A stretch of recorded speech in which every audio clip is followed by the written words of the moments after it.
As we rush towards Christmas, I hope you've got your RC requests in with Santa. We've got tons of products piling in for review, but before we do that, let's kick off this.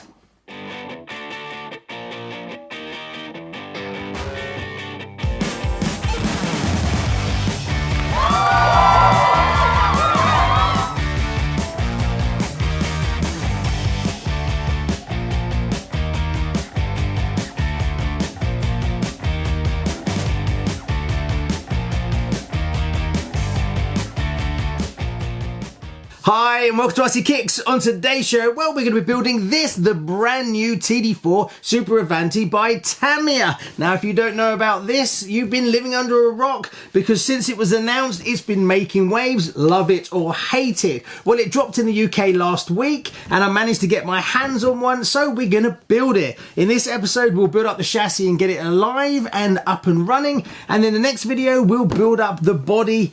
Not sure if I'm going to do it box art yet. You have to stay and find out. But the first thing we've got to do is lay it out. So let's do that.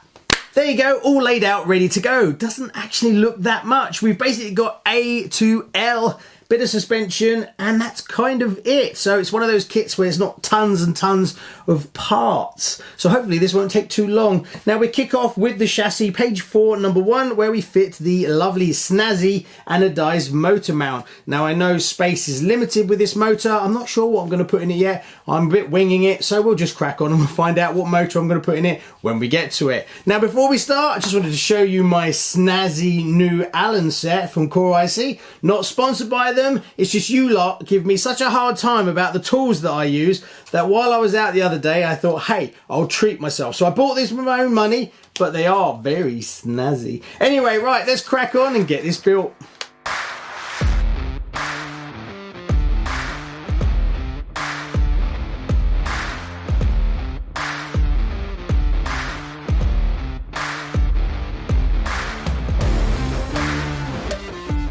Now, if you're going to build this kit, you might want to splash some cash and get the titanium screw set to save a little weight on 47464. As soon as you start on page 4, step 2 and 3, you can see Tamiya have tried to shim the car as much as possible.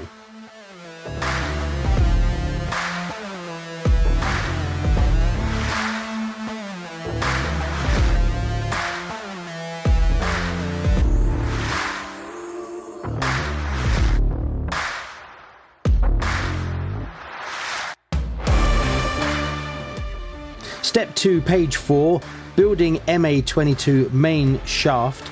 Make sure you fit K14 the right way round. Also, if you're going to be hitting the track, you probably want the slipper clutch set on 22031.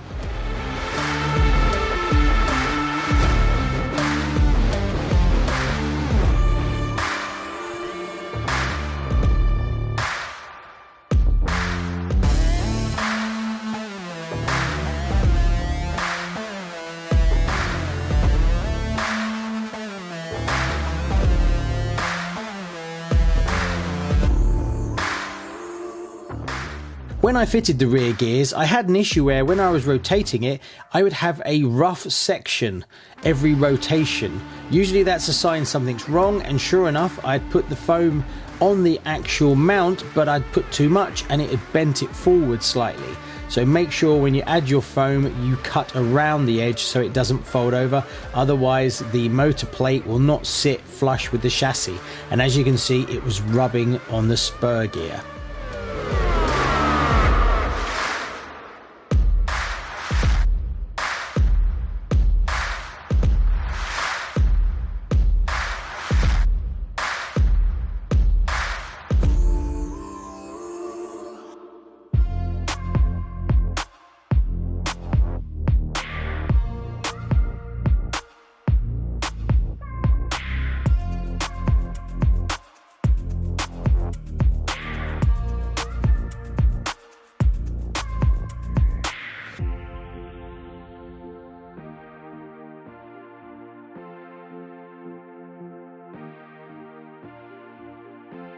On page 5, A22 wing mount, MA2 3x8mm is directed into the rear mount hole. This should be the front.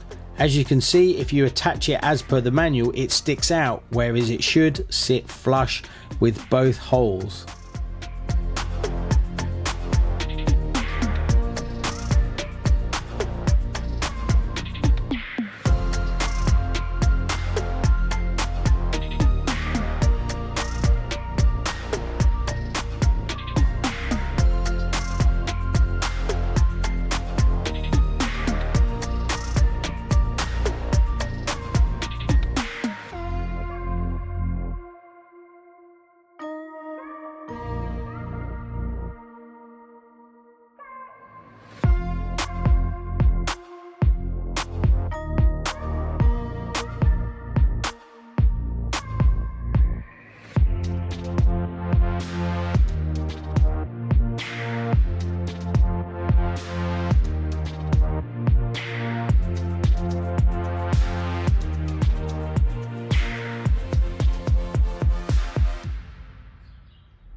An upgrade that I highly recommend is the Differential Nut and Screw set on 22029. You will need 2 of these.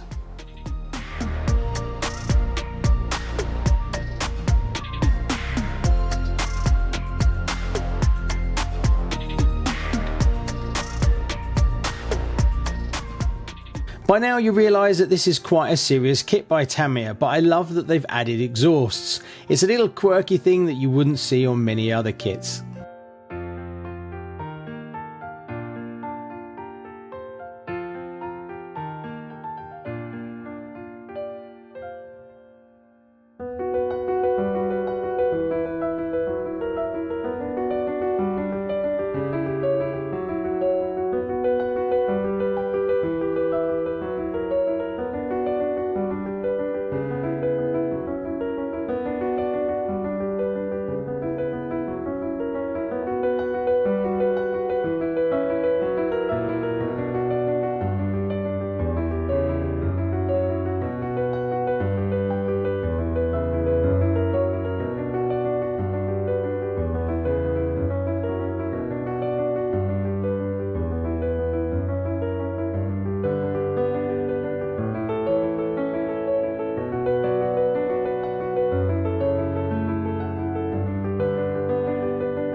I'm running out of time, every day goes by so fast.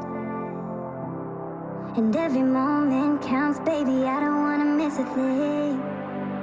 We can sleep under the stars, we can sleep under the stars, or hang out in hotel bars, driving somewhere in your car. We can sleep under the stars, we can sleep under the stars, under the stars.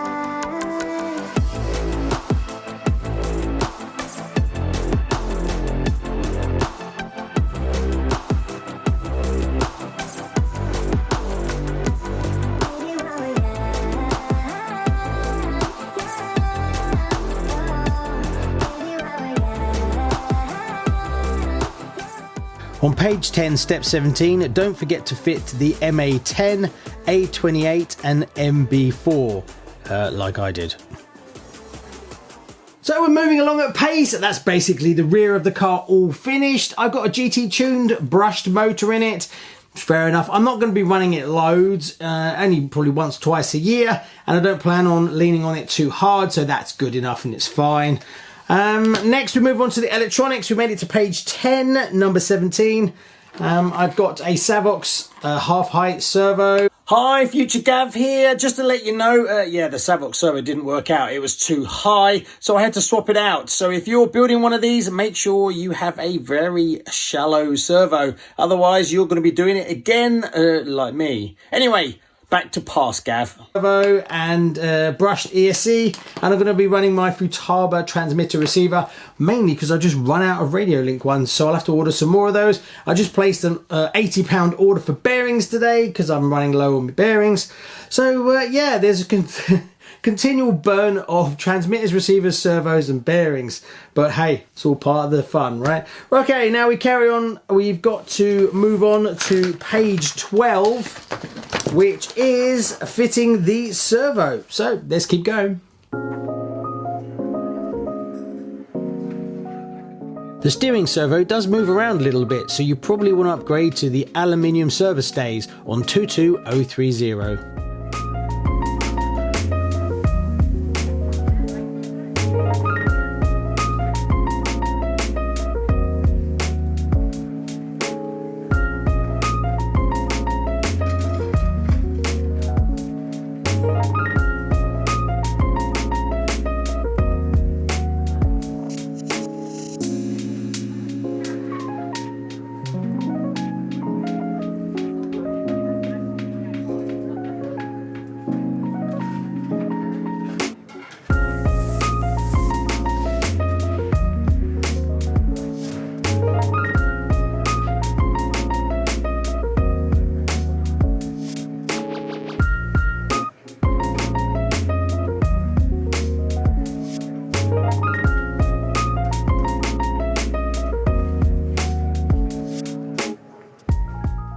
You can upgrade the steering to all aluminium, starting off with 22032, which is the aluminium steering bridge.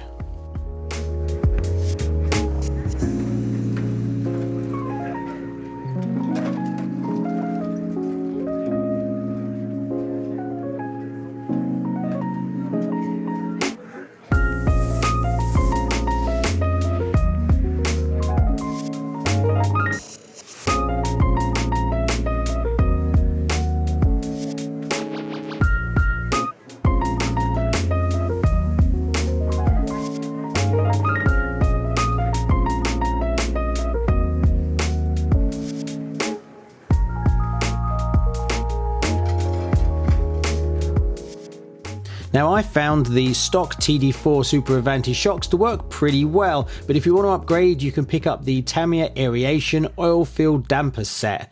Also I've heard that the VQS high caps fit, but I'm not sure if any modification is required.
I would definitely recommend the universal shaft upgrade for the front on 22028.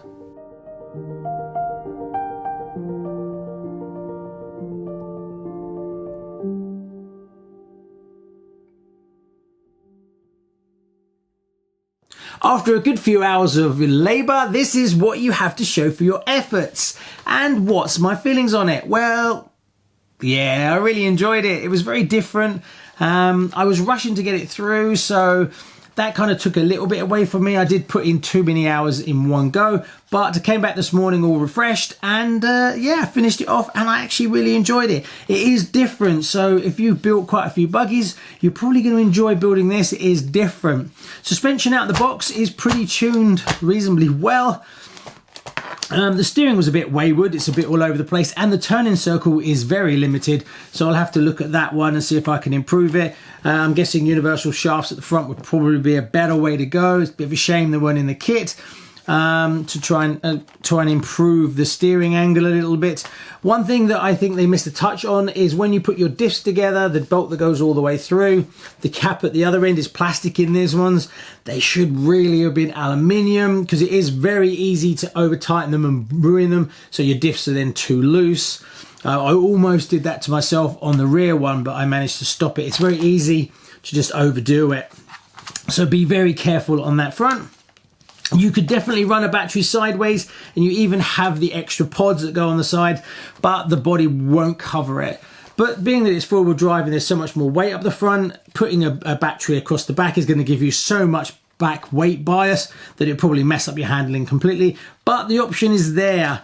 I found after messing around, putting a battery in and out isn't that difficult at all. It's pretty easy, so I shouldn't let that put you off. Also, after building it, I have to say Tamiya have raised the game a little bit in the quality of their fit and finish. Now going to bolts, getting all the bearings in it, and having hex screws everywhere. That is definitely a plus. Big thumbs up to them. But I think the biggest one after building this is I have to give Tamiya credit for trying something a bit different. This is a big step forward for Tamiya, and obviously they knew at the beginning when they were going to produce this that they were going to do the TD2 and the TD4. So to go and do a scratch built chassis and to try and add some of their character card sort of essence to it like they did back in the day is brilliant to see, and I hope it rewards them and they sell enough units, because we want to see more of these. I personally feel that way. Not only do we want the vintage stuff, but we want them to do new cars that are going to be vintage one day, and they have their own personality and they're not just the same regurgitated over and over again, and this is definitely not that.